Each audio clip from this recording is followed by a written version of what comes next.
আয়া পড়ছি 2026 সালে।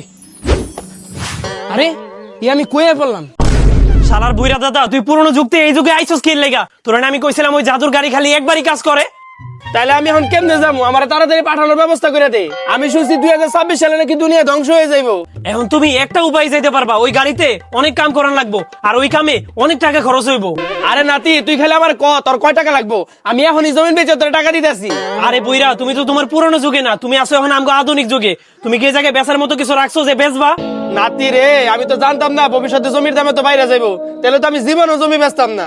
আরে বুইরা, তুমি তো জমি বেচা বেচা তোমার জীবন ফুর্তি করে কাটাইছো, আর এখন এই আধুনিক যুগে আয়া অভাবে পইরা আমগো সবার গোয়া ফাটতাছে। আরে নাতি, যাওয়া রয়ে গেছে গা। এখন আমার 1950 সালে কেমনে পাঠাবি ওই ব্যবস্থা কর। ওই জায়গায় যে আমি আমার সব সম্পত্তি তোর নামে লেখা দিব। হ্যাঁ আচ্ছা দাদা, তুমি আমার লগে চলো, আমি এখনই কোন একটা ব্যবস্থা করতেছি। নাতি, তুই বাসায় যা, আমি এক বান্ডিল বিড়ি নিয়ে আইতাছি। আরে দাদা, বিড়ি খাইবা মানি? রমজান মাস চলতেছে, তুমি রোজা রাখো নাই? আরে নাতি, আস্তে কথা কো। কাউরে কইস না আমি যে রোজা রাখি নাই। আমার খালি বিড়ির নেশা, আর এই বিড়ির নেশায় পইরা আমি একটা রোজাও রাখতে পারি নাই। আচ্ছা ঠিক আছে। ওই গাদা, এক বান্ডিল বিড়ি দে তো। কি বিড়ি দিমু? আমগো জামানার বিড়ি তো মনে হয় না পাওয়া যাইব না। আরে গাদা, একটা দিয়ে দে। আচ্ছা ঠিক আছে, এলন। এই নে পয়সা, বাকি পয়সা ফেরত দে। আরে বুইরা, তুমি 1 পয়সা দিলা কে? 1 পয়সার খাবার চল আছে, আর তুমি কোন জামানায় আছো? আবার টাকা ফেরত চাও? আরে আমি তো ভুলেই গেছি আমি যে নতুন জামানায় আছি। আরে নাতি, 1 মিনিট খাড়া। এই লো, এটা দিয়ে চলবো তো? আরে দাদা, এটা দিয়ে হইব, কিন্তু আরেকটা লাগবো। শালার, এই জামানায় জিনিসপত্রের দাম এত বাড়ছে। এই নে।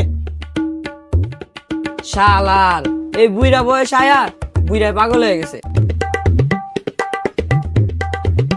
আরে বাবা, এই জামানায় জিনিসপত্রের যে এত দাম।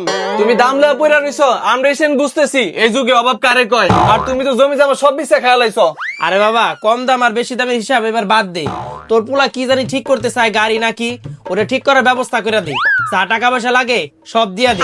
ওটা যদি একবার ঠিক হয়ে যায়, আমি পুরান যুগে ফিরে যাই, আমার যত সয় সম্পত্তি আছে আমি সব তোর নামে লিখে দিব। আচ্ছা ঠিক আছে আব্বা, তোমার জমি জমা যা আছে সব আমার নামে লিখে দিও, আর গাড়ি ঠিক করার লাগে যত টাকা লাগে সব আমি দিয়ে দিতেছি। ওই বাবা ইব্রাহিম, তোর টাইম মেশিনের গাড়ি ঠিক করতে কয় টাকা লাগবো? আয় নিয়ে যা। আব্বা, ওই টাইম মেশিনের গাড়ি ঠিক করতে তো 20 লাখ টাকা লাগবে। 20 লাখ? 20 লাখ? তোমার জমি আমার লাগবো না, তোমার জমি তুমি নিয়ে যাও গা। কি রে বাবা, এই বাড়ির দাম কি 20 লাখ হইব না? তুমি তো এক জাউরা, তোমার না তুইতাছে আরো বড় জাউরা। সারাদিন খালি জমি জমা বাড়ি কেমনে বেচবা এই ধান্দায় থাকো। নাতি, তোর বাপে তো ঘর বেচার কথা হই না ভয় পেয়ে গেল। আমার মনে হয় আর পুরান যুগে ফিরে যাওয়া হইব না। আরে আব্বা, তুমি ঠান্ডা মাথায় আমার কথাটা একটু শুনো। হ্যাঁ, কি কবি ক। দাদারে যদি আমরা একবার পুরান যুগে নিতে পারি, তাহলে দাদা তার সব জমি জমা তোমার নামে লেখা দিব। পরে আমরা ওই জমি জমার কাগজ দিয়া এই জায়গার সব বিল্ডিং আর জায়গাগুলো দখল করে নিমু। আরে তুই তো ঠিক কথাই কইছস। আচ্ছা, আমি টাকার ব্যবস্থা করে দিতেছি, তুই টাইম মেশিনের গাড়িটা যেমনি হোক ঠিক করে লো। আচ্ছা ঠিক আছে আব্বা, ঠিক আছে। তো বাবারা, পার্ট 3 দেখতে চাইলে ভিডিওটা বেশি বেশি লাইক করে শেয়ার করে দিন।